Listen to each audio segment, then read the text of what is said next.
हर गुजरते दिन के साथ ना ये स्प्रे कंपनी वालों से ना मेरा यकीन पूरी तरह उठता जा रहा है। किस तरह?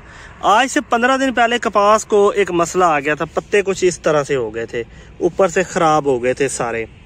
तो बाई चांस अब मैंने तो नहीं बुलाया, लेकिन मेरे पास मुख्तलिफ स्प्रे कंपनी वाले आते रहे और वो मैं उनसे पूछता रहा कि यार ये क्या मसला है। तो यकीन करें एक एक नहीं 3 स्प्रे उन्होंने मुझे रेकमेंड किए हैं, 3 स्प्रे इस चीज़ के, ये जो मसला है। और जब मैंने डॉक्टर जांजेब फरूक साहब से फैसलाबाद रब्ता किया और दूसरे एक्सपर्ट हजरात से किया तो उन्होंने कहा था ये वेदर वेरिएशन है, मौसम बेहतर होते ये ठीक हो जाएगा। मैंने कोई स्प्रे नहीं किया, कोई स्प्रे नहीं किया, सिर्फ जो आखिरी पानी लगाया है उसमें 10 से 12 किलो यूरिया दी है। अब ये आप पौधा देख रहे हैं, ठीक है। अब अगर ये तो नीचे वाले पत्ते हैं ना, पहले वाले इसके, जब रात काफी ठंडी थी, दिन एकदम से ज्यादा गर्म था, तो अगर हम इनको थोड़ा सा स्किप कर दें तो ये देखें, अब देखें ये वही पौधा है, किसी किस्म का कोई स्प्रे नहीं किया गया, सिर्फ 10 से 12 किलो यूरिया लगी है।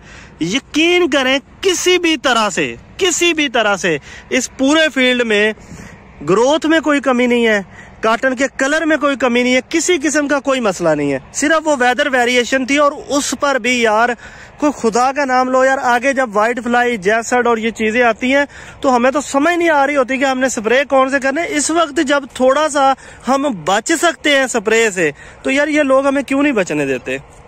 क्यों यार ये हर छोटी छोटी चीज पर इतनी ज्यादा रिकमेंडेशन स्प्रे की। ठीक, बाकी स्प्रे बहुत जरूरी है, उससे कोई इनकार नहीं है, लेकिन जब जरूरत हो तभी जरूरी है। इस तरह की बेतुकी स्प्रे गुरेज करें। कॉटन अगर आपने लगाई हुई है तो हमें अगर आपने फॉलो नहीं किया तो आप जरूर पछताएंगे। अल्लाह हाफिज।